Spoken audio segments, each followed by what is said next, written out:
Kalau saya berasal dari api, Adam dari tanah, dan api lebih daripada tanah, berarti saya lebih baik daripada apa? Adam. Selanjutnya, kalau saya lebih baik daripada Adam, harusnya yang kurang baik sujud kepada yang lebih baik. Faham? Harusnya demikian. Di sini dia protes kepada Allah, dan disebutkan dia yang pertama kali menggunakan logika kias yang rusak untuk menolak dalil yang jelas. Sudah jelas Allah suruh kamu sujud kepada Adam. Dia tidak mau. Sudah jelas perintah Tuhan. Tapi dia menggunakan logikanya. Bismillahirrahmanirrahim. Penjahat terbesar di dunia, di alam semesta, dia siapa? Iblis. Tentunya kita akan menyampaikan kisah iblis ini dalam rangka untuk mengambil faedah dan pelajaran. Karena Allah Subhanahu wa taala telah berfirman, "Ya bani Adam, la yaftinannakum asyaitanu kama akhraja abawaykum minal jannah." Wahai anak-anak Adam sekalian, janganlah kalian difitnah oleh syaitan, itu oleh iblis, sebagaimana dia telah berhasil mengeluarkan nenek moyang kalian dari surga. Ya.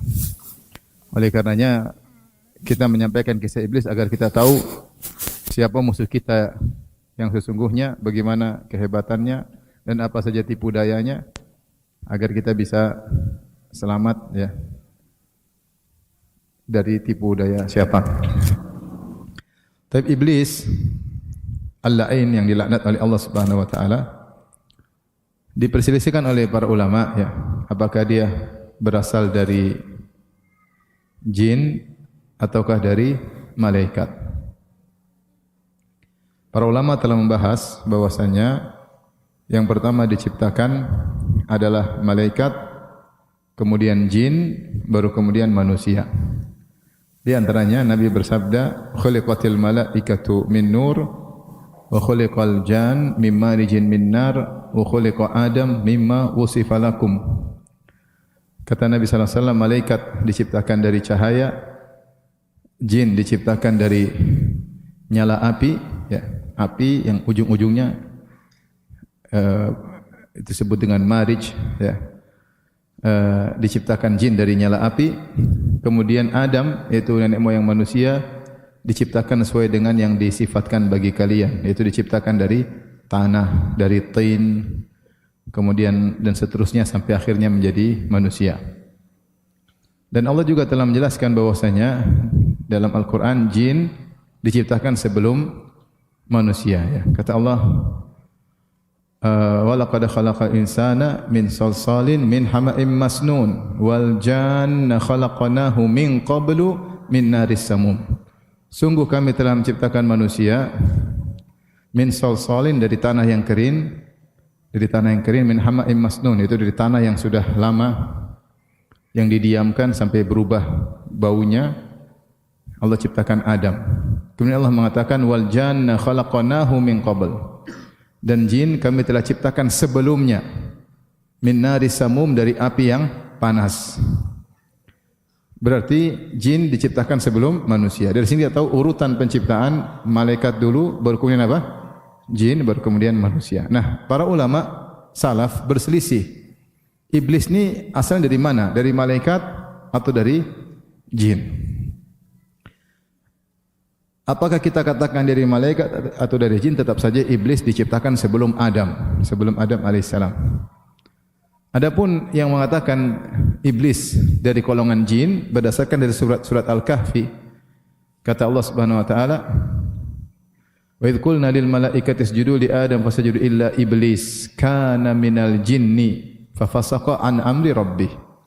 Ketika kami berkata, sujudlah kepada Adam wahai para malaikat, maka para malaikat semua sujud kepada Adam kecuali iblis. Kemudian kata Allah, kana minal jinni, iblis dari jin. Fa fasaqa an amri rabbih, kemudian dia pun membangkang dari perintah Allah Subhanahu wa taala. Ini pendapat kuat mengatakan bahwasanya iblis berasal dari jin. Ini mungkin terlalu kuat, dipelanin dikit kali. Ada gemak. Tolong panitia kecilin dikit suaranya. Taib yang berikutnya, pendapat kedua, bahwasanya iblis berasal dari kalangan malaikat. Mereka berkata iblis dari golongan malaikat, dan malaikat berkabilah-kabilah, kelompok-kelompok, Dan iblis berasal dari kelompok malaikat yang namanya kabilah al-jin. Kabilah al-jin. Jadi jin di sini maksudnya bukan jin dari jenis jin, makhluk jin, tapi kabilah malaikat yang namanya apa? Jin.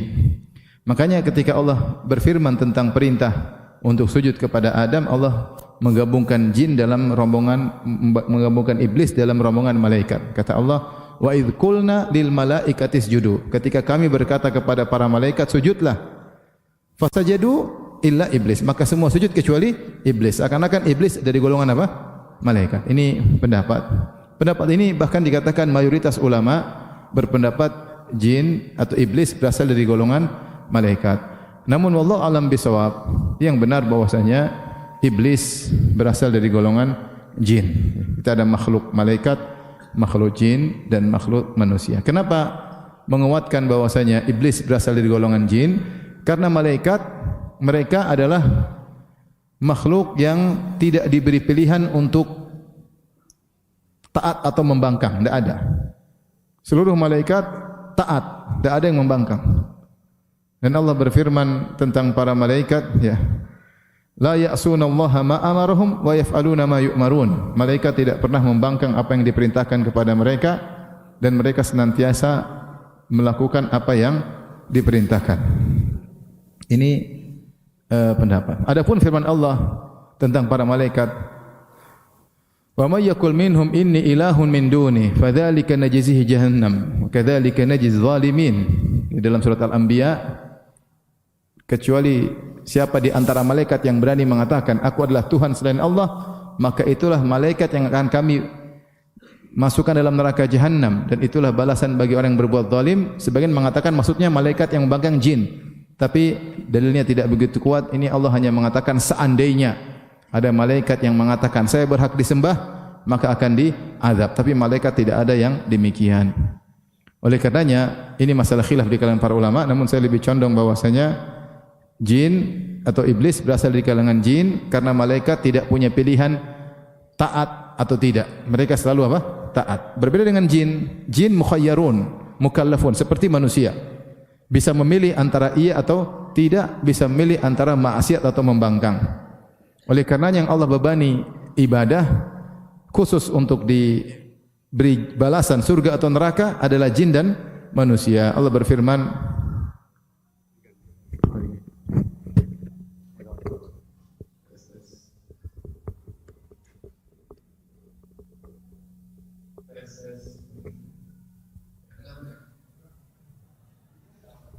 capek pegangin. Oke. Ya, cuma dikecilin aja bisa. Enggak bisa dikecilin. Tes. Ini bukan sabotase iblis kan? coba dikecilin dikit, enggak bisa. Kecilin dikit aja. Terlalu apa? Mana panitia? Coba dikecilin. Ini baru awal nih. Tes 1 2. Tadi awal tidak terlalu besar, coba kecilin dikit.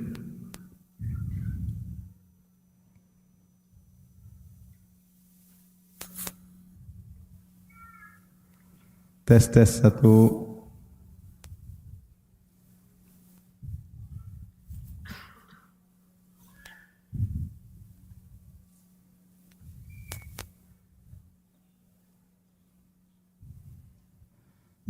Tes 1 2. Tes 1 2. Oke, alhamdulillah. Udah pergi iblis. Taib. Kita lanjutkan. Jadi iblis sama dengan manusia, mukhayyarun, diberi pilihan iya atau tidak, taat atau maksiat. Makanya kedua makhluk ini dibebani dengan beban ibadah untuk diberi balasan. Balasan surga atau neraka. Allah Subhanahu wa taala berfirman, "Wa ma khalaqtul jinna wal insa illa liya'budun." Sungguh aku telah ciptakan jin dan manusia tidak lain kecuali untuk beribadah kepada-Aku. Ya. Oleh karenanya, sebagaimana manusia yang jahat masuk neraka, jin yang jahat juga masuk neraka. Allah berfirman, "Walaqad dzara'na li jahannama katsiran minal jinni wal insi lahum qulubun la yafqahuna biha wa lahum a'yunun la yubsiruna biha wa lahum adhanun la yasma'una biha ulaika kal an'ami bal hum adhal. Sungguh kami telah penuhi neraka dengan banyak jin dan manusia. Mereka memiliki hati, tidak mereka gunakan untuk berfikir tentang ayat-ayat Allah. Mereka memiliki mata, mereka tidak gunakan untuk melihat ayat-ayat Allah, dan mereka memiliki pendengaran, telinga, mereka tidak untuk mendengarkan ayat-ayat Allah. Ulaika kal an'am, mereka itu seperti hewan ternak, balhum adhal, bahkan mereka lebih besar daripada hewan ternak. Ini dalil bahwasanya jin masuk neraka sebagaimana manusia masuk neraka. Taib. Kalau manusia soleh masuk surga enggak? Masuk surga. Apakah jin soleh masuk surga? Khilaf di kalangan para ulama. Ya, kalau soleh masuk surga atau tidak, khilaf di kalangan para ulama. Yang benar wallahu alam bisawab, jin juga demikian. Mereka juga masuk surga sebagaimana manusia masuk surga. Dalilnya adalah dalam surat Ar-Rahman. Karena ketika Allah berbicara, Allah menggunakan kata ganti dua jenis makhluk. Allah mengatakan ya ma'syaral jinni wal insi man istata'a minkum ya in istata'tum an tanfudhu min aqtaris samawati wal ardi fanfudhu. Wahai golongan jin dan manusia, siapa di antara kalian bisa menembus langit-langit Allah, maka silakan tembuslah. La tanfudhu illa bisultan. Kalian tidak akan bisa menembusnya. Setelah itu Allah selalu membawa fa bi ayyi ala'i rabbikuma tukadziban. Dan nikmat mana lagi yang kalian berdua dustakan? Yaitu jin dan apa? Manusia. Di sela-sela ayat-ayat tersebut yang Allah berbicara kepada jin dan manusia, Allah mengatakan waliman khafa maqama rabbih jannatan fabi ayyi ala'i rabbikuma tukadziban. Bagi orang yang takut dengan keagungan Allah, takut dengan Allah Subhanahu wa taala, maka akan mendapatkan dua surga. Maka nikmat mana lagi yang kalian berdua dustakan wahai jin dan manusia? Jadi Allah berbicara tentang surga, Allah tujukan pembicaraannya kepada jin dan manusia. Berarti jin juga masuk surga. Kemudian juga ketika Allah berbicara tentang bidadari, kata Allah Subhanahu wa taala, "Fihinna qasiratut tarfi lam yatumithunna insun qablahum wala jan." Sungguhnya di surga itu ada bidadari-bidadari yang menundukkan pandangan mereka, yang tidak pernah disentuh sebelumnya oleh jin maupun manusia maupun jin. Berarti ini dalil bahwasanya jin kalau saleh juga masuk surga. Tapi antum enggak usah kepo, Ustaz, bidadarinya jin kayak gimana? Ya enggak usah. Itu bukan ranah antum. Bukan ranah antum. Kita juga sebagaimana kita enggak tahu jin di dunia ada yang jahat, ada yang baik. Allah mengatakan kunna tara'iqa qidada. Para jin bercerita dalam surat Al-Jin, mereka berkata kunna tara'iqa qidada. Kami ini bermacam-macam model. Ada jin kafir, ada jin ateis, ada jin Hindu, ada jin Buddha, ada jin musyrik, ada jin muslim. Muslim pun macam-macam. Ada jin sunnah, ada jin syiah, ada jin bahlul, ada jin macam-macam. Kunna tara'iqa qidada. Kami bermacam-macam. Kemudian dibahas bagaimana mereka beribadah. Itu bukan urusan kita. Ustaz, mereka gimana wudunya? Bukan urusan kita. Bukan urusan kita. Antum enggak usah ngurus kayak gitu. Ngurus istri aja enggak selesai-selesai. Ngapain ngurus apa? Jin. Taib. Jadi pendapat yang lebih kuat Allah alam bisawab bahwasanya iblis dari golongan apa? Jin. Karena jin dan manusia mukhayyarun, yaitu diberi pilihan, iya atau tidak, taat atau maksiat. Berbeda dengan malaikat, malaikat tidak diberi pilihan, mereka senantiasa taat kepada Allah Subhanahu wa taala. Taib. Sekarang kita kuatkan pendapat bahwasanya iblis dari golongan mana? Jin. Bagaimana ceritanya iblis? Maka Ibnu Katsir rahimahullah dalam kitab Al-Bidayah wa Nihayah menyebutkan beberapa pendapat salaf tentang asal muasal jin ini. Bagi yang berpendapat iblis adalah dari kalangan malaikat, maka mereka bilang dulu ada kabilah di malaikat namanya kabilah jin. Situ di antaranya adalah iblis. Dia hebat, malaikat yang hebat, macam-macam. Kemudian dia rajin ibadah kepada Allah. Akhirnya dia sombong, akhirnya dia kafir kepada Allah Subhanahu wa taala. Namun pendapat ini kurang kuat. Pendapat yang lebih kuat, iblis dari jin. Kalau dari jin bagaimana ceritanya? Saya baca ada kira-kira dua pendapat yang mengkerucut pada dua pendapat. Pendapat pertama, bahwasanya di dunia ini sebelumnya ada makhluk lain namanya al-hin wal bin. Apa? Al-hin bukan al-jin tapi al-hin wal bin, dua. Intinya mereka tinggal di muka bumi, kemudian mereka melakukan maksiat, maka Allah ciptakan jin untuk menyerang mereka, mengusir mereka sampai membinasakan mereka. Akhirnya bumi ditinggali oleh makhluk baru namanya jin. Makhluk baru namanya apa? Jin. Ya. Tinggallah mereka di atas muka bumi. Kemudian jin ini akhirnya lama kelamaan juga membangkang, akhirnya melakukan kemaksiatan. Inilah sebabnya kenapa ketika ini salah satu tafsiran, ketika malaikat mengatakan inni ja'ilun fil ardi khalifah. Wa idz qala rabbuka lil malaikati inni ja'ilun fil ardi khalifah. Ketika Allah berkata kepada malaikat, wahai para malaikat, sungguhnya aku akan menciptakan penghuni bumi. Maka malaikat berkata, qalu ataj'alu fiha may yufsidu fiha wa yasfikud dima. Apa kau ingin menciptakan makhluk di atas muka bumi yang akan melakukan kerusakan dan menumpahkan darah? Sebenarnya mengatakan, kenapa? Karena malaikat pernah tahu dulu ada kelompok jin yang tinggal di atas muka bumi, kemudian mereka bermaksiat, mereka bunuh-bunuhan, mereka melakukan kerusakan. Mereka melakukan kerusakan. Sampai akhirnya Allah kirim malaikat untuk membinasakan mereka. Allah kirimkan malaikat. Jadi dulu ada al-hin wal bin dikirim malaikat. Malaikat dikirim jin. Jin sendiri akhirnya melakukan apa? Kerusakan. Kemudian dikirimlah malaikat untuk membinasakan mereka. Maka datanglah malaikat. Bagi yang mengatakan iblis dari kelompok jin, maka malaikat tersebut dipimpin oleh jin, oleh iblis.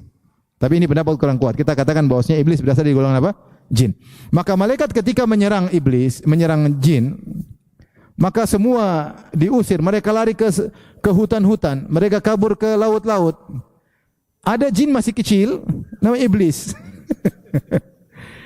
Dia ambil oleh malaikat dibawa ke langit. Konon namanya Azazil. Ibnu Abbas mengatakan iblis sebelum dia durhaka namanya siapa? Azazil. Diambillah oleh malaikat, tinggal di langit, maka dia beribadah kepada Allah bersama para malaikat. Ibadah, kemudian dia belajar, punya tinggi dibandingkan jin-jin yang lain. Alaihissalam. Ketika Allah menciptakan Adam alaihissalam, maka disitulah iblis kemudian sombong, angkuh, tersembunyi dalam dirinya. Ternyata dia hasad, ya. Maka Allah ciptakan makhluk baru yang langsung Allah spesialkan. Tidak pernah, baru diciptakan, tapi Allah ciptakan dengan kedua tangannya. Kemudian Allah ajarkan dia ilmu yang banyak. Ya. Kemudian Allah masukkan dia dalam apa? Surga. Dan iblis sujud kepadanya. Ya. Jadi datang langsung spesial, datang langsung istimewa. Inilah Adam alaihissalam. Ciptakan dari tanah, Allah ciptakan Adam. Sebutkan wa 'allama Adam al-asma'a kullaha. Allah ajarkan ilmu kepada Adam, yaitu nama-nama seluruhnya.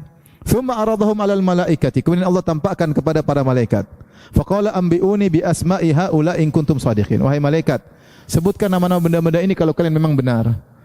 Qalu la ilma lana illa ma 'allamtana. Innaka antal alimul hakim. Maka mereka mengaku, ya Allah, kami tidak tahu ilmu tentang benda-benda ini. Kalau kau tidak ajarkan kepada kami, kami tidak tahu. Saat itulah nampak kemuliaan Adam. Allah mengatakan, qala ya Adam ambihum bi asma'ihim. Wahai Adam, kabarkan kepada para malaikat nama benda-benda ini. Maka Adam jelaskan namanya ini, namanya ini, namanya ini, namanya. Adam punya ilmu yang malaikat tidak punya. Maka ketika itu Allah berkata, sujudlah kepada Adam. Kenapa Adam mulia? Dia punya ilmu yang tidak dimiliki oleh para malaikat. Disitulah ketika disuruh sujud, iblis tidak mau. Allah mengatakan fasajadu illa iblis. Semua sujud kecuali iblis. Kenapa dikatakan kecuali iblis? Karena iblis dalam rombongan malaikat. Dia iblis ini jin spesial. Jin paling top. Jin paling alim. Jin paling rajin ibadah. Ribuan tahun beribadah sebelum Adam diciptakan. Tapi dia hasad ada pendatang baru yang lebih top daripada dia. Yang ternyata punya ilmu yang dia tidak dimiliki. Yang ternyata diciptakan langsung dengan kedua tangan Allah Subhanahu wa taala. Maka disitulah nampak dia pun hasad kepada Adam. Ini pelajaran bagi kita. Terkadang seorang merasa dirinya ikhlas kepada Allah, ternyata tidak. Ketika datang pendatang baru yang lebih hebat dari dia, ternyata dia hasad. Berarti ternyata dia bukan karena Allah, tapi karena sanjungan manusia. Ya. Ini penyakit berbahaya yang bisa menimpa siapa saja. Maka hasadlah iblis, cemburu kepada Adam. Ya, maka dia tidak mau sujud. Padahal dia tahu resikonya bahaya. Resikonya kalau dia tidak taat kepada Allah, dia akan dimasukkan dalam neraka Jahannam. Namun dia tidak peduli. Tidak peduli. Yang penting saya tidak mau tunduk kepada Adam. Bahkan dia mengkritik Allah. Dia mengatakan, ya, ana khairu minhu. Ya. Ya. Ma mana'aka alla tasjuda lima khalaqtu biyadayya. Allah bertanya, wahai iblis, apa yang menghalangi engkau untuk sujud kepada Adam yang aku ciptakan dengan kedua tanganku? Ini spesial. Harusnya kau sujud sama dia. Malaikat saja sujud. Malaikat yang tidak pernah membangkang sujud kepada Adam, kenapa kau tidak mau? Kata iblis, ana khairu minhu. Saya lebih baik daripada Adam. Khalaqtani min nar wa khalaqtahu min tin. Kau ciptakan aku dari api, sementara kau ciptakan Adam dari apa? Tanah. Ini juga menguatkan iblis dari jin. Karena malaikat diciptakan dari cahaya. Sementara iblis mengatakan aku diciptakan dari apa? Api. Berarti iblis dari golongan jin. Ya. Menurut iblis, api lebih baik daripada tanah.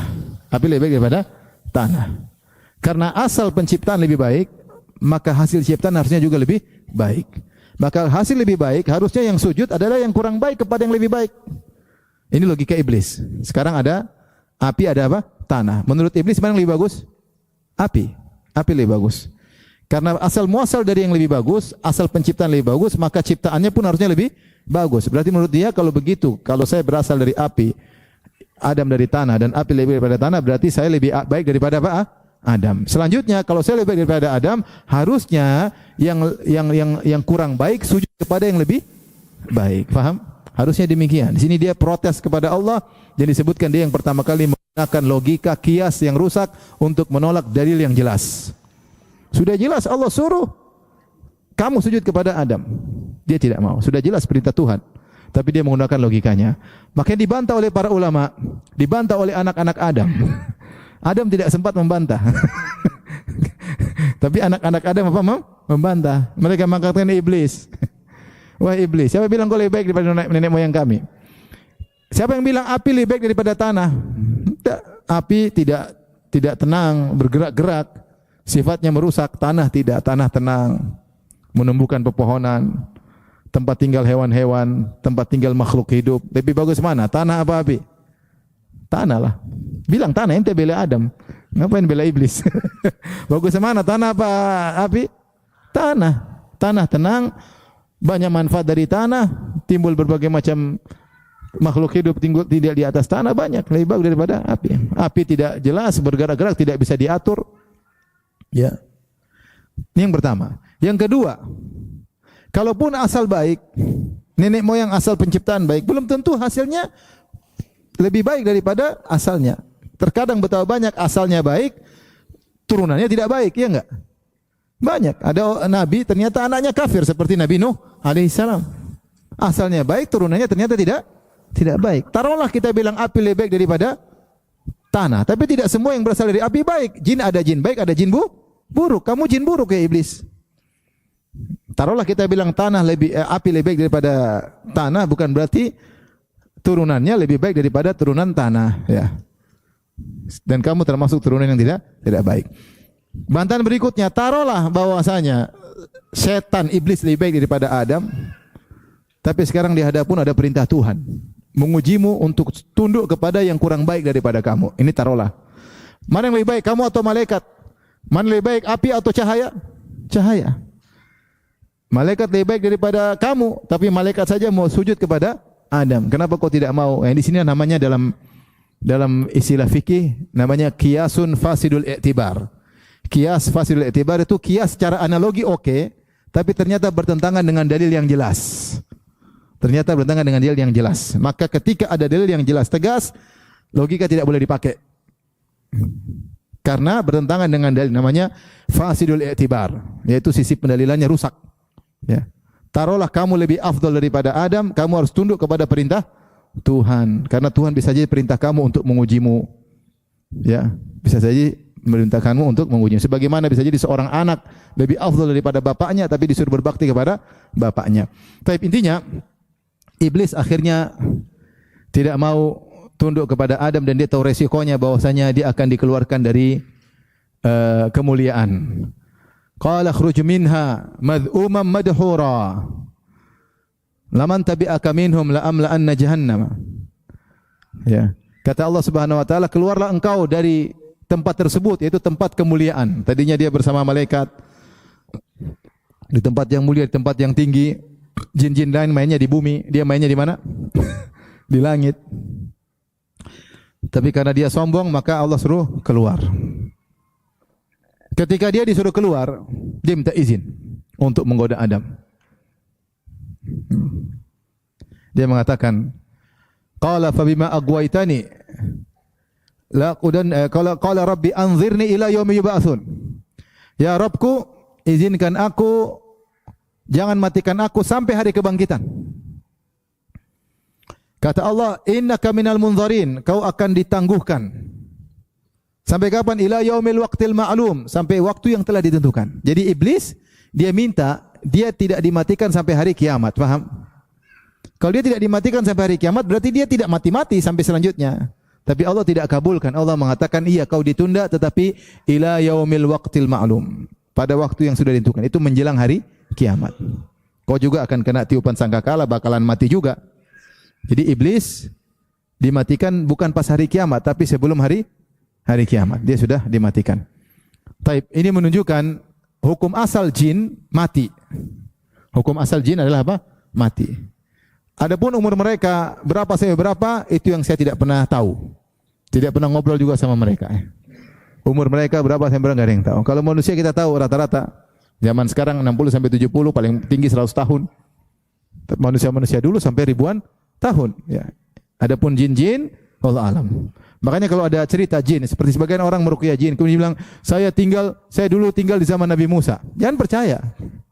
Dia bilang, saya sudah ketemu Nabi Musa. Jangan percaya. Ini berarti jin ini umurnya ribuan tahun. Belum tentu benar, ya. Belum tentu benar. Ada yang mengatakan, saya tinggal di zaman sahabat. Belum tentu benar. Karena jin suka berdusta, ya. Pernah ada jin di di ruqyah, terus dia bicara, saya dulu ketemu Ibnu Taimiyah, Masya Allah. Belum tentu benar. Jadi hukum asal jin semua mati. Yang ditunda tidak mati cuma siapa? Iblis. Sampai menjelang hari kiamat. Maka dia jengkel, dia ingin tunjukkan kepada Allah, dia akan menyesatkan Adam dan keturunannya. Maka dia mengatakan, fabima aghwaytani laqudanna lahum siratakal mustaqim. Wahai Allah, karena kau telah menyesatkan aku, itu mengeluarkan aku dari tempat mulia di kalangan para malaikat. Laqudanna lahum siratakal mustaqim, sungguh aku akan benar nongkrong untuk menghalangi mereka dari jalanmu yang lurus. Tsumma la'atiyannahum min baini aydihim, aku akan datangi mereka dari depan. Kata para ulama, maksudnya aku akan menggoda mereka sehingga mereka ragu tentang akhirat. Ragu. Mau sedekah ragu-ragu, ada balasannya di akhirat atau tidak. Dibuat ragu tentang akhirat. Imamin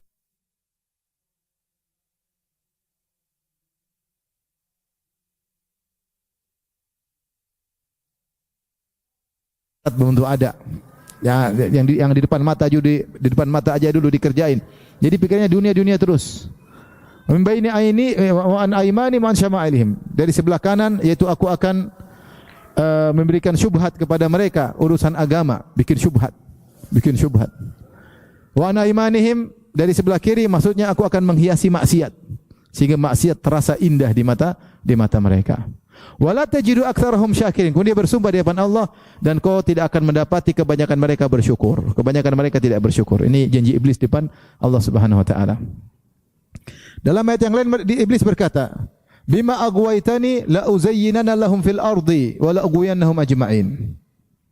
Ya Allah, karena Engkau telah menyesatkan aku, sungguh aku akan menghiasi maksiat bagi mereka di atas muka bumi, dan aku akan menyesatkan mereka seluruhnya. Kata para ulama, iblis menghiasi maksiat sampai seorang kalau tidak bermaksiat dia merasa tersiksa. Iblis buat mereka kecanduan terhadap maksiat. Dan demikianlah manusia, anak-anak Adam, kecanduan maksiat. Ada yang kecanduan nonton, kecanduan narkoba, kecanduan macam-macam. Kecanduan zina, kecanduan korupsi. Udah kaya masih korupsi melulu, ya. Kecanduan, mau diapain? Kecanduan gila jabatan, kecanduan riya, kecanduan maksiat, kecanduan bid'ah, kecanduan maksiat, kecanduan. Ya. Kenapa? Karena dihiasi oleh syaitan. La uzayyina lahum fil ardi. Ini janji iblis. Dan ternyata janji iblis terjadi. Kebanyakan manusia ikut iblis. Makanya Allah mengatakan walaqad saddaqa alaihim iblisu dhannahu fattaba'uhu illa fariqan minal mu'minin. Dan sungguh iblis telah membenarkan janjinya, persangkaannya. Maka kebanyakan orang mengikuti iblis kecuali sekelompok kaum mukminin. Dan Allah telah berkata, wa qalilun min ibadiyas syakur, hanya sedikit dari hamba-hambaku yang bersyukur. Kebanyakannya ikut iblis. Kebanyakan ikut iblis.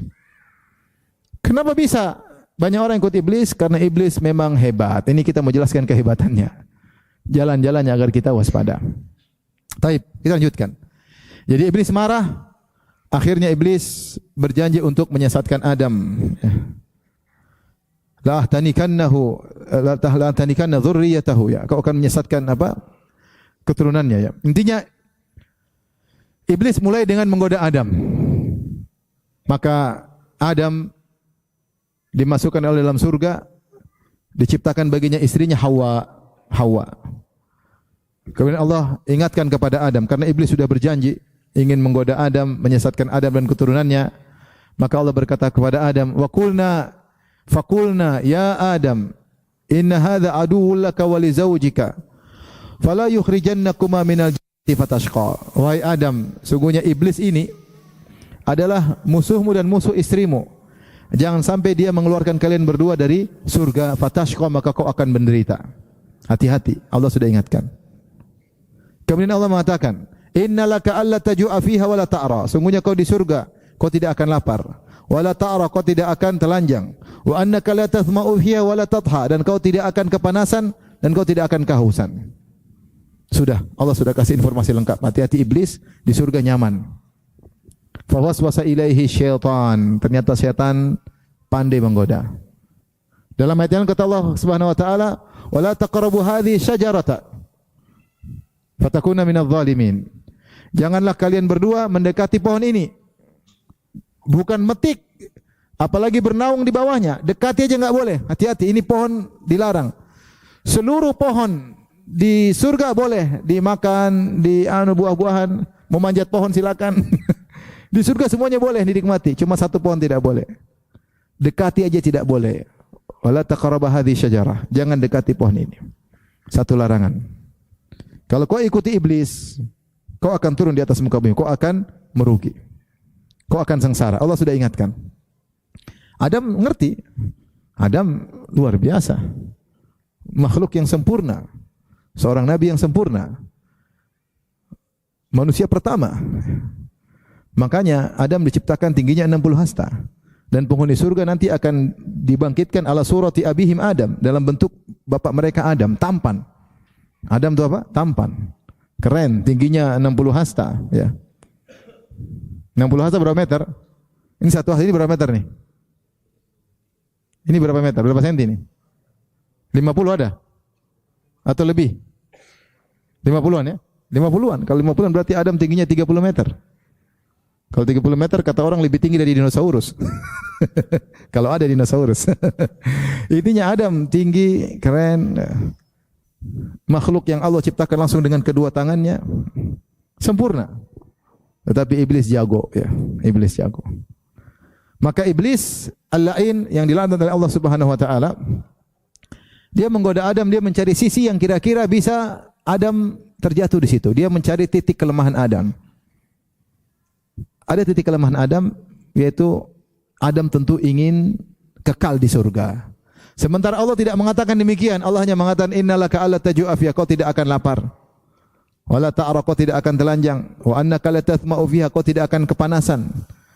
Tidak akan haus. Wala tadha, dan kau tidak akan kepanasan. Allah tidak mengatakan kau tidak akan mati, enggak ada. Maka poin inilah yang dilihat oleh iblis. Dia melihat titik kelemahan Adam. Tentunya Adam ingin abadi di surga. Maka iblis kemudian menamakan pohon tersebut dengan pohon keabadian. Allah berkata, "Fawaswasa ilahi syaitan, qala ya Adam, hal adulluka ala syajaratil khuldi wa mulkin la yabla." Wahai Adam, kata iblis, maukah aku tunjukkan kepada engkau sebuah pohon keabadian? Yang namain pohon keabadian siapa? Iblis.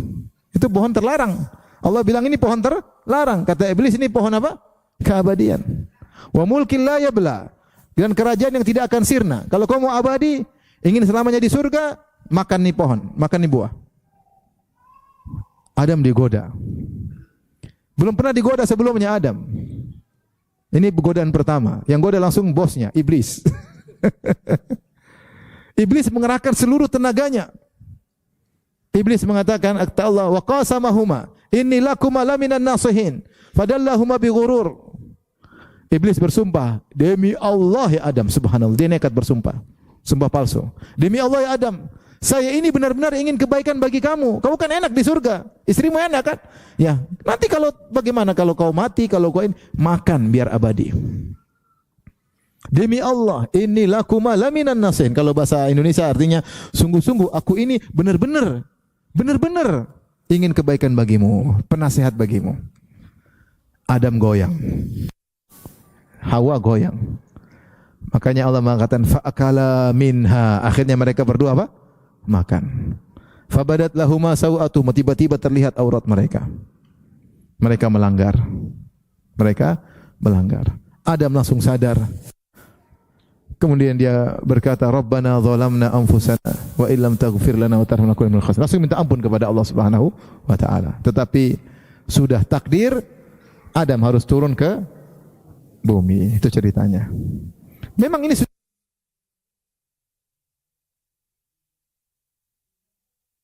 Allah menciptakan, sebelum menciptakan Adam, Allah kabarkan kepada malaikat. Kata malaikat, sungguh aku akan menciptakan manusia atau di langit, di bumi. Ternyata ketika Allah ciptakan, realnya Allah ciptakannya di langit. Bahkan Allah masukkan surga. Tapi Allah sudah bilang akan ciptakan di mana? Berarti dia harus turun ke bumi. Bagaimana caranya urusan Tuhan, Pak? Ternyata ada iblis menggoda, dia sempat masuk surga, kemudian turun sehingga membuat anak keturunannya tinggal di bumi agar rindu menuju ke surga yang pernah ditempati oleh nenek moyang mereka, Adam dan Hawa. Maka akhirnya Adam dan Hawa pun turun, iblis pun turun. Ba'dukum li ba'dhin adu, kalian berdua akan saling musuh di antara kalian. Maka turunlah iblis. Kemudian dia beranak pinak. Dan dia punya singgasana di mana singgasana iblis? Di atas laut. Di atas laut. Datang dalam hadis yang sahih, dalam Sahih Muslim dan yang lainnya, kata Nabi SAW, iblis atau inna syaitan yada'u arsyahu alal ma'. Sungguhnya iblis meletakkan singgasananya di atas laut. Laut yang mana? Allah alam bisawab. Perairan yang mana? Allah alam bisawab. Ya. Tsumma yab'atsu sarayahu, kemudian dia mengutus anak buahnya untuk menggoda manusia. Fa'adhahum minhu manzilah, ya, atau fa'adanahum minhum manzilah a'dhamuhum fitnah. Yang paling dekat kedudukannya dengan iblis adalah anak buahnya yang paling besar fitnahnya. Maka diutus menggoda. Fayaji ahaduhum, setelah mereka menggoda mereka laporan. Jadi iblis menjalankan godaannya dengan terkoordinir. Terkoordinir, ya. Mana ada ini, ada apa namanya? Ada anak buahnya, ada ini. Semuanya laporan pada laporan. Ada yang berkata, iblis saya sudah gini. Kata iblis, belum apa-apa. Lagi. Semangat lagi. Siapa yang berhasil dikasih mahkota oleh iblis. Datang lagi iblis, saya sudah begini. Kata iblis, belum. Sampai ada yang datang, ya iblis, saya terus goda dia sampai dia ceraikan istrinya. Kata iblis, nikma anta ente setan top. Sini.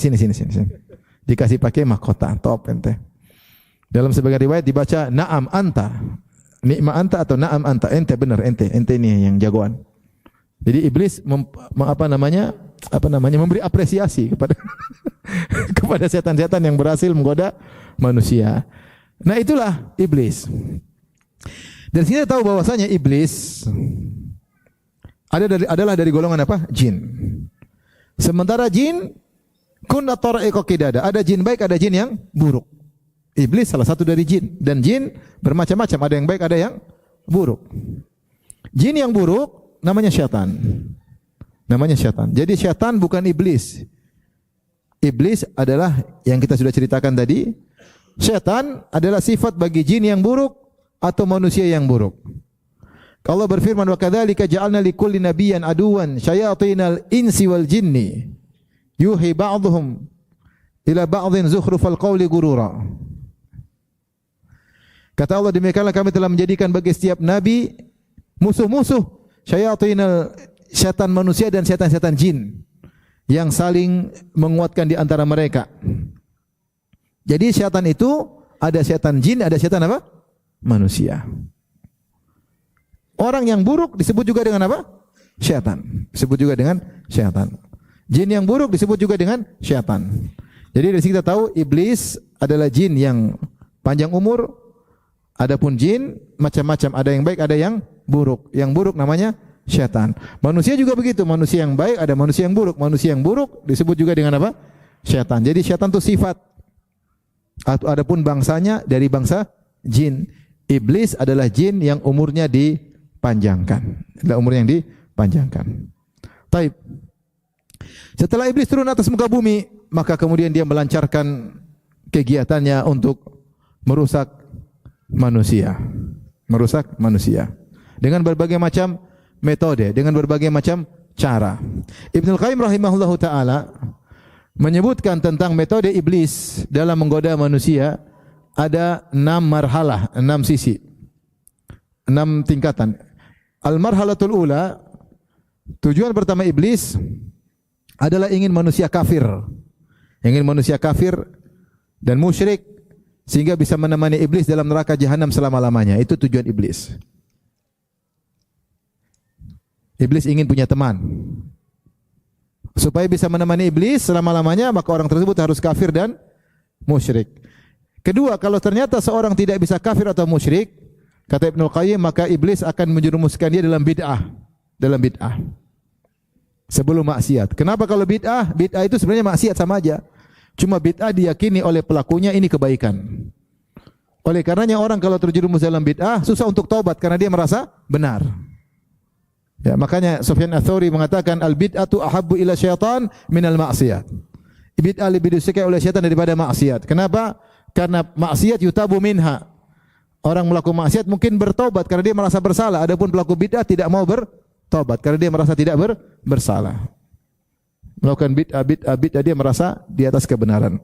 Kalau ternyata tidak terjerumus dalam bid'ah, maka iblis pada marhalah ketiga berusaha seorang terjerumus dalam dosa besar. Dalam dosa besar yang membinasakan. Seperti zina, riba, membunuh, durhaka kepada orang tua dan lain-lain ya. Menzalimi orang lain, ini semua dosa-dosa besar.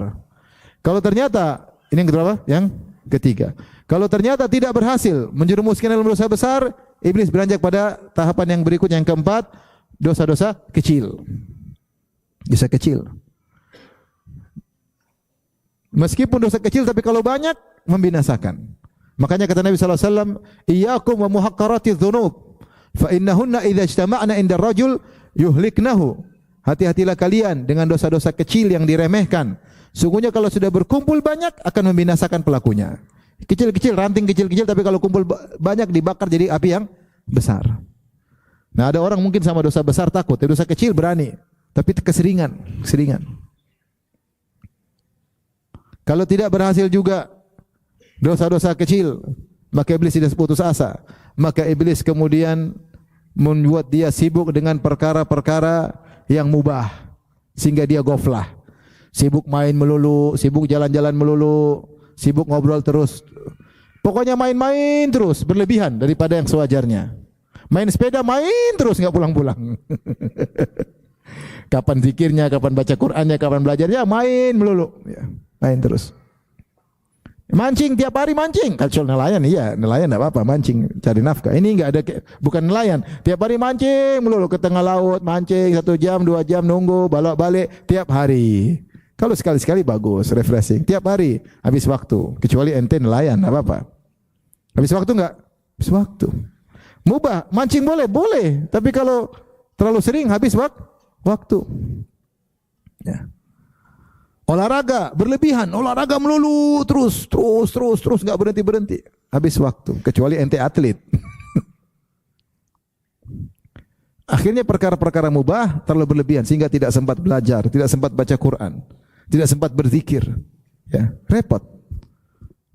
Tidak sempat puasa sunnah, tidak sempat salat malam. Terlalu banyak kegiatan mubah, ketiduran, capek, keletihan, sehingga banyak tertimpa dengan ghaflah. Ghaflah itu lupa berzikir kepada Allah.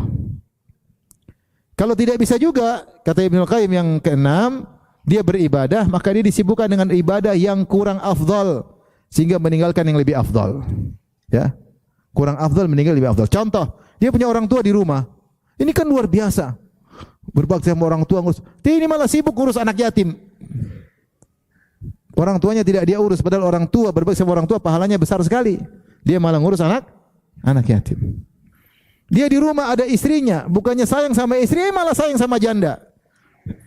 Padahal Rasulullah bersabda, khairukum li ahli. Sebaik-baik kalian yang terbaik bagi apa? Istrinya. Istrinya dia cuek, jarang ditelepon, jarang diurus. Sama janda intens. Alasan mau bantu. Ya benar, bantu janda bagus, tapi yang lebih afdal adalah kerabat, apalagi suami, istri dan anak-anak lebih utama. Jadi iblis membuat dia lalai dari yang lebih afdal menuju kepada yang mafdul, yang kurang afdal. Ini marhala disebutkan oleh Ibnu Qayyim tentang cara iblis menggoda manusia. Yang pertama tadi apa?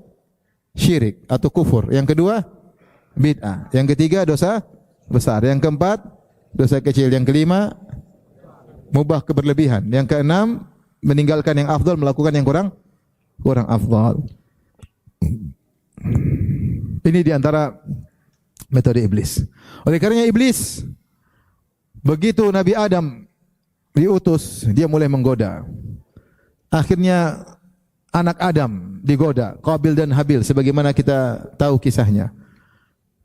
Watul alaihim naba abanai Adam bil haqqi idh qarraba qurbanan fatuqbila min ahadihima wa lam yutaqabbal min al-akhar qala aqtulannak.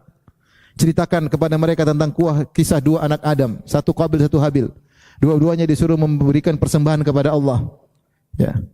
Maka fatuqbila min ahadihima, persembahan Habil diterima oleh Allah. Wa lam yutaqabbal min al-akhar, persembahan Qabil tidak diterima. Maka dia pun hasad, qala aqtulannak, saya akan bunuh engkau. Akhirnya dia bunuh adiknya sendiri. Pertama kali terjadi pembunuhan di atas muka bumi. Qabil membunuh Habil karena hasad kepada adiknya.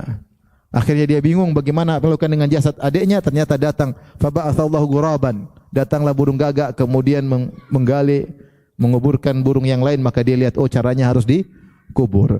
Ini maksiat pembunuhan pertama kali terjadi. Qabil membunuh Habil. Makanya Rasulullah SAW mengatakan tidak seorang anak Adam pun membunuh kecuali si Qabil juga mendapatkan bagian dosanya, karena dia yang pertama kali awwalu man sannal qatal, dia yang pertama kali mencontohkan membunuh manusia yang lain. Maka seluruh dosa pembunuh tanpa dengan kezaliman dipikul dosanya juga oleh siapa? Oleh anak Adam si Qabil, ya. Tetapi tidak ada kesyirikan. Maksiat terjadi, mungkin zina, mungkin ini, mungkin mungkin berdusta. Namanya manusia. Manusia diberi syahwat, diberi ini terus, dan makhluk manusia juga bermacam-macam. Sampai 10 kurun generasi tidak ada kesyirikan. Ketika generasi berikutnya ke-10, generasi ke-11, maka di zaman Nabi Nuh alaihissalam baru terjadi kesyirikan. Kata Ibnu Abbas, baina Adam wa Nuh asyrat kurun. Antara Adam dan Nuh ada 10 generasi, namun tidak terjadi kesyirikan. Iblis belum bisa berhasil menjerumuskan manusia dalam kesyirikan. Manusia juga tidak banyak, cuma sedikit. Maka akhirnya di zaman Nabi Nuh ada orang-orang soleh. Namanya Wat, Suwa, Yaguth, Ya'uq, Nasr, 5 orang. Ini orang soleh semua. Wat, Suwa, Yaguth, Ya'uq, Nasr, 5 orang. Mereka ini orang-orang soleh di zaman Nabi Nuh. Ketika mereka mati, iblis datang kepada pengikutnya, murid-muridnya, anin sabu fi majalisihim allati kanu yajlisuna fi ansaba wa sammuha bi asma'ihim. Suruh bikin patung-patung di tempat biasa mereka zikir, majelis ilmu, bikinlah patung Wat, Suwa, Ya'uq, Yaguth, Ya'uq, Nasra, 5 patung orang-orang soleh. Tujuannya pertama kali iblis tidak suruh sembah, iblis sabar. Jangan bilang suruh sembah. Jadikan sebagai untuk kenangan, untuk motivasi. Setiap lihat mereka semangat untuk apa? Beribadah. Terus jadi mereka bangun, mereka tidak ibadahi, tapi kalau lihat, "Mas ini orang soleh dulu," ingat semangat. Lama-lama nusial ilmu dilupakan. Generasi sudah hilang, timbul generasi-generasi berikutnya, mereka lupa bahwasanya tujuan dibangun patung ini dulu untuk mengingat aja bukan untuk diibadahi. Ketika ilmu sudah hilang, tidak ada yang mengingatkan tentang tauhid, baru setan membisiki, ini dulu patung diibadahi, kalau diibadahi maka mudah turun hujan dan yang lainnya, fa'ubidat, akhirnya diibadahi. Maksud saya, iblis sabar. Tidak langsung suruh syirik, dia pelan-pelan. Meskipun satu generasi hilang, satu generasi zaman dulu mungkin 1000 tahun atau berapa tahun.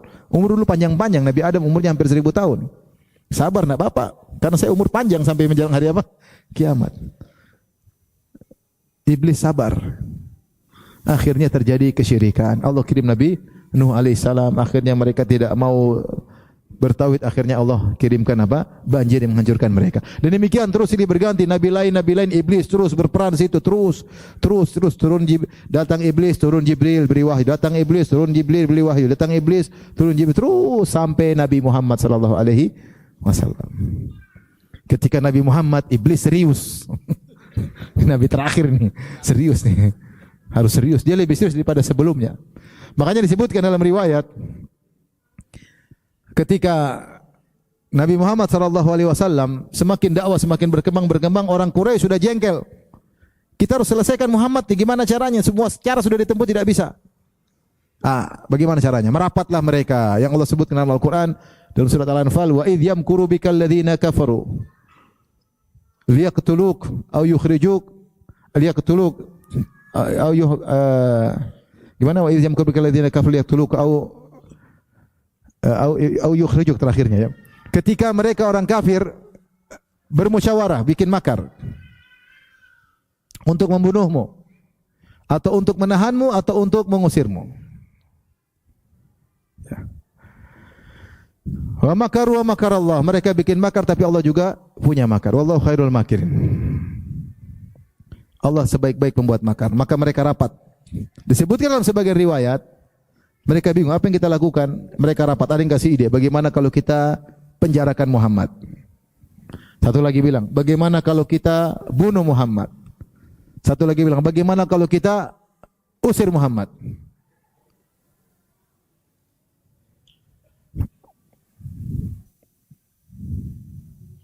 Saya penasaran ayatnya.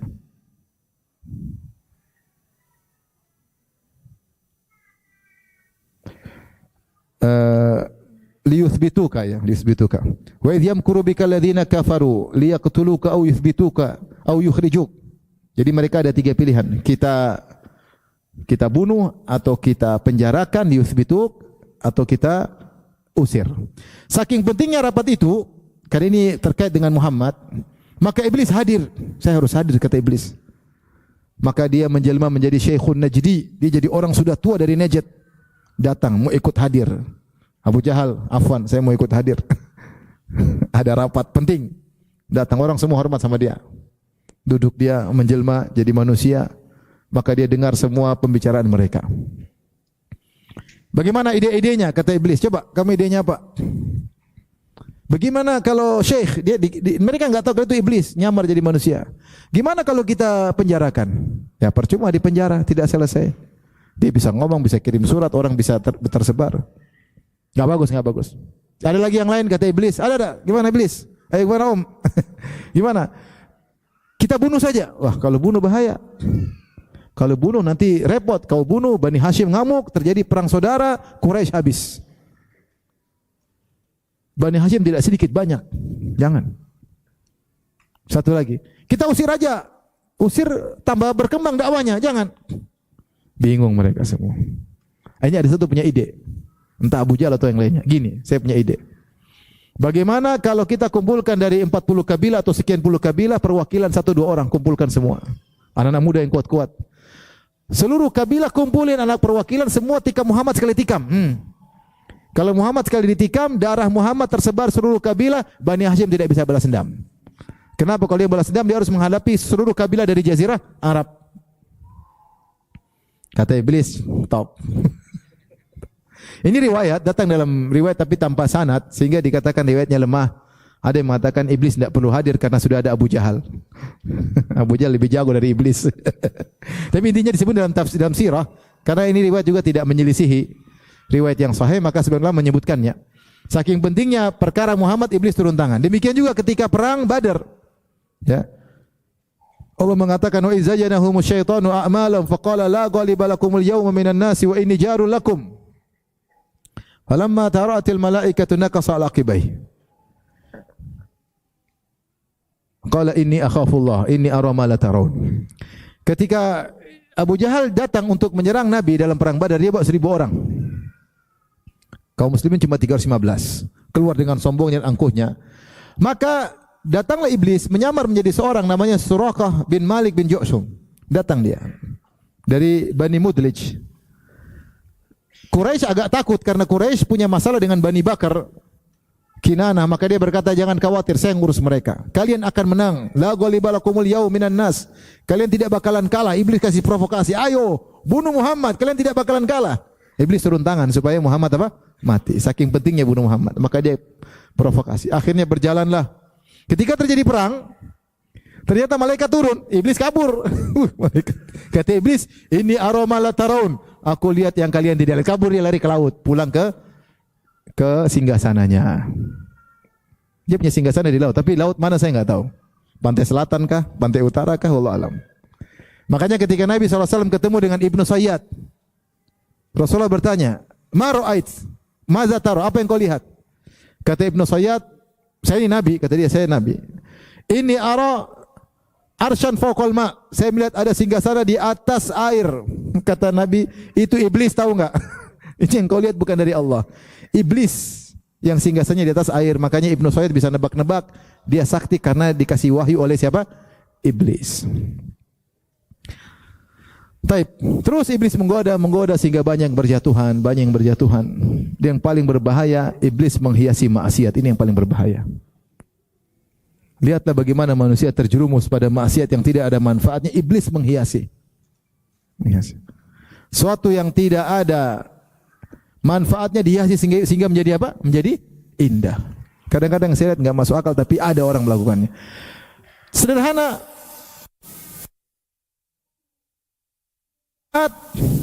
Kenapa dia pahat, dia bikin bentuk, dihiasi sehingga orang sembah batu. Tidak masuk akal, tapi yang nyembah miliaran. Kalau matahari masih sedikit, ada logis sedikit. Makanya burung hudhud lapor kepada Sulaiman bahwasanya Ratu Bilqis dan rakyatnya menyembah yasjudu lisyamsi min dunillah, mereka sujud kepada matahari. Wa zayyana lahumus syaitanu a'malahum fasaddahum anis sabil. Dan syaitan menghiasi amalan mereka sehingga mereka menyembah matahari. Mungkin syaitan bilang matahari sumber kehidupan, ini ya mungkin disembah. Tapi kalau patung, apa yang mau?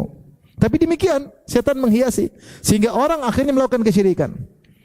Contoh, ada yang menyembah sapi. Kalau kita pikir ngapain sembah sapi? Coba, antum pikir, mana lebih mulia, kita atau sapi? Tapi syaitan datang menghiasi, mengatakan sapi lebih ikhlas daripada ibu. Karena ibu waktu menyusui masih berharap kebaikan sang anak di kemudian hari. Kalau sapi menyusui ikhlas. Maksud saya itu terjadi, terungkap oleh mereka bahwasanya sapi lebih ikhlas daripada mama. Sehingga sapi berhak untuk disembah. Taib, syaitan menghiasi. Logika enggak mungkin orang minta-minta kepada mayat. Mayat itu kan enggak bisa apa-apa. Kau yang mandikan, kau yang bersihkan kotorannya, kau yang mandikan, kau yang pakaikan kafan, kau yang solatkan, kau yang basuhkan dalam kuburan, terus kau malah minta sama dia. Secara logika enggak masuk akal, tapi syaitan menghiasi. Ini mayat kalau sudah mati lebih dekat sama Allah, begini, akhirnya diibadahi. Syaitan menghiasi. Tidak masuk akal. Coba, ada orang di YouTube ceramah, kita harus menghormati wali fulan, mayat. Kenapa? Karena negeri ini yang jaga dia. Lah gimana? Dia aja nggak bisa menjaga dirinya. Dia aja mati nggak? Gimana orang mati jaga? Dia masih hidup aja nggak bisa apa-apa. Mau jaga satu kota, gimana mayat menjaga? Tapi banyak yang percaya. Syaitan kalau menghiasi, subhanallah, yang tidak masuk akal jadi masuk akal. Cukuplah. Bagaimana seorang bisa mengatakan bahwasanya Nabi Isa adalah anak Allah? Logika sederhana. Kalau anak harusnya mirip dengan bapaknya. Kalau benar itu anak Allah. Ya. Qul in kana lirrahmani waladun fa ana awwalul abidin. Kata Allah, katakanlah wahai Muhammad, seandainya Allah punya Tuhan, itu anak pertama kali saya sembah. Kenapa? Kalau anak pasti mirip dengan apa? Bapaknya. Bagaimana mirip? Nabi Isa lapar, Nabi Isa haus, Nabi Isa ketakutan, Nabi Isa tidak tahu perkara gaib, Nabi Isa dikejar-kejar. Gimana dikejar-kejar? Tuhan dikejar-kejar. Nabi Isa ditangkap dan diyakini Nabi Isa dibunuh. Lagi repot. Nabi Isa pernah dalam perut wanita. Nabi Isa digendong. Takut kalau lepas jatuh nanti. Gimana Tuhan digendong? Maksudnya, tapi yang beriman dia adalah anak Tuhan. Berapa orang? Miliaran enggak? Miliaran. Kenapa bisa? Ada yang menghiasi. Udah repot. Jadi kalau dia bicara setan itu penghias. Dia sudah bersumpah la uzayyina lahum fil ard, sungguh aku menghiasi. Ini kita bicara tentang akidah, berbagai macam keyakinan macam-macam tersebar. Tersebar. Kerusakan. Gimana kamu bisa gantungkan nasibmu dengan tokek? Pergi enggak ya? Tokek pergi, tokek enggak, tokek pergi. Mengapa tokek? Goblok ente suruh pilihan kepada tokek, tapi orang percaya. Gimana percaya angka 13, angka sial? Dari mana ilmiahnya enggak ada sama sekali? Tapi orang-orang bule banyak percaya dan ada orang sok bule juga percaya di sini. Gimana angka 13 angka sial? Pesawat enggak ada kursi nomor 13. Hotel enggak ada nomor enggak ada lantai nomor 13. Karena lantainya cuma 10. Jadi kalau 11 langsung 15. 12 langsung 15, 13, 14, 13 lewat. Logika dari mana?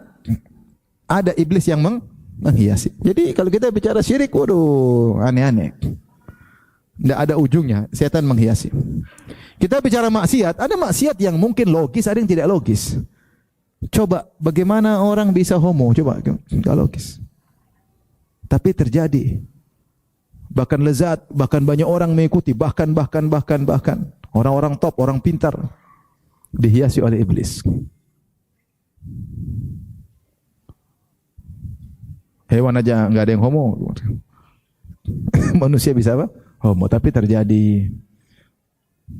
Sampai seorang tidak berani bicara tentang homo karena takut melanggar undang-undang. Yang melakukan praktik homoseksual orang-orang besar. Ngeri. Sampai tersebar merajalela. Sampai sekarang kalau anak kita keluar, anak perempuan keluar, kita masih enggak takut. Kalau anak laki-laki keluar, kita takut. Takut ditangkap sama orang homo. Mengerikan.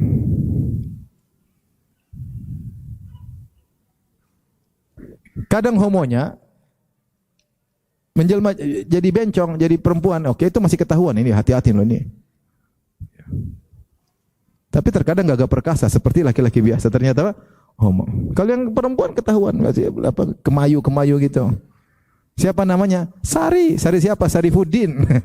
Ketahuan. Wah, maksud saya luar biasa, maksiat nih luar biasa. Khamr yang teler orang minum. Itu namanya setan menghiasi. Tapi maksiat. Istri kita udah cantik, tapi kalau perempuan lain dihiasi. Nabi mengatakan innal mar'ata tuqbilu bi ala surati syaitan wa tudbiru ala surati syaitan. Perempuan tu kalau datang digoda oleh syaitan, kalau balik juga digoda oleh syaitan, dihiasi oleh syaitan. Innal mar'ata auratun fa idza kharajat istashrafa syaitan.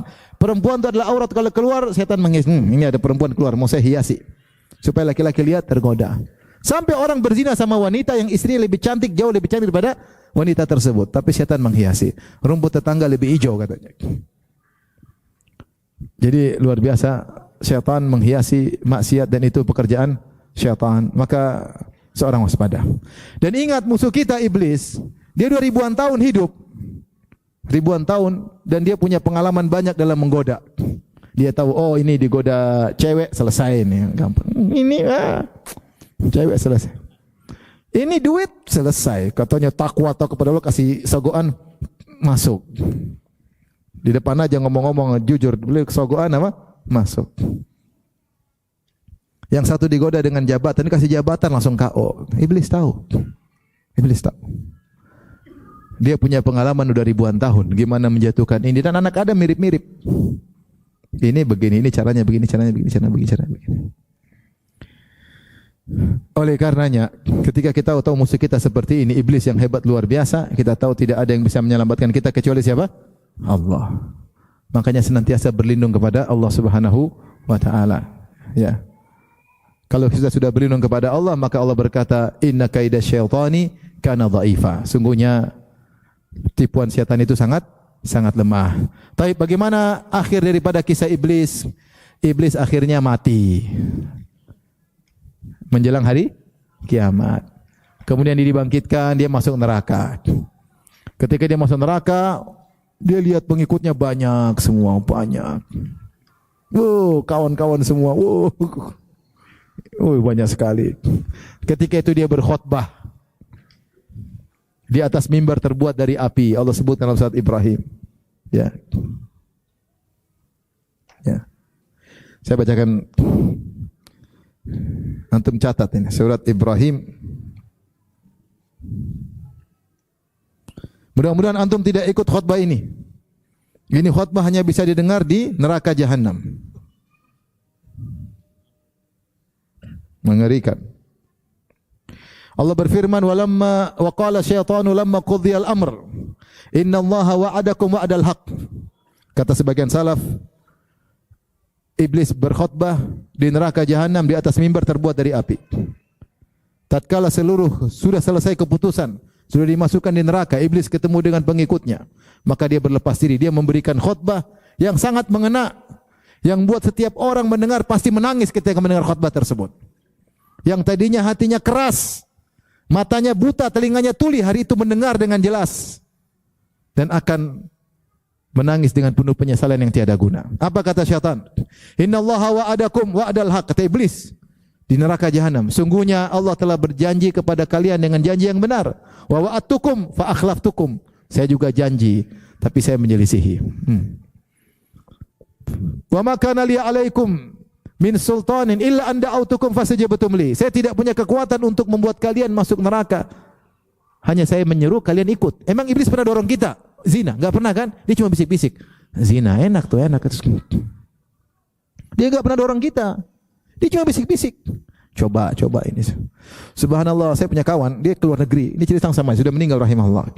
Dia keluar negeri. Kemudian di suatu kota, di situ ada lagi promo berzina dengan mungkin 10 atau 14 wanita. Dari berbagai macam negeri, macam negara, murah waktu itu. Temannya bilang, kapan lagi kita mau ngerasain Uzbekistan, ini 14 negara. Kata teman saya juga goyang Ustaz. Subhanallah. Kalau tidak ingat Allah, anak, istri. Ya. Iblis gak pernah dorong dia untuk masuk dalam tempat perzinahan tersebut. Tapi iblis bisik, kapan lagi mau coba? Allah Maha Pengampun. Ayo bismillah. Ngeri. Dia enggak pernah, makanya dia bilang, "Wa ma kana 'alaikum min sultanin wa ma kana li 'alaikum min sultanin la anda'utukum fastajabtum li." Saya tidak pernah punya kekuatan untuk dorong kalian, enggak pernah. Saya cuma bisik-bisik, terus kalian manut. Fala talumuni, jangan celah saya. Ini iblis kurang ajar enggak di akhirat nanti. Walumu anfusakum, celah diri kalian sendiri. Ma ana bimusrikhikum, saya tidak bisa selamatkan kalian. Wa ma antum bimusrikhi, kalian pun tidak bisa menyelamatkan saya. Kita sama-sama di neraka. Inni kafartu bima asyraktumuni min qabl, sungguhnya aku berlepas diri dari kesyirikan yang kalian lakukan sebelumnya. Innadh dhalimina lahum adzabun alim, sungguhnya orang-orang zalim dapat azab yang pedih. Selesai khutbah iblis. Dengan demikian selesailah kisah iblis. Allah Ta'ala semoga kita dilindungi dari iblis dan jerat-jeratnya. Tapi demikian saja. Subhanakallah bihamdik asyhadu an la ilaha illa anta astaghfiruka wa atubu ilaik. Assalamualaikum warahmatullahi wabarakatuh.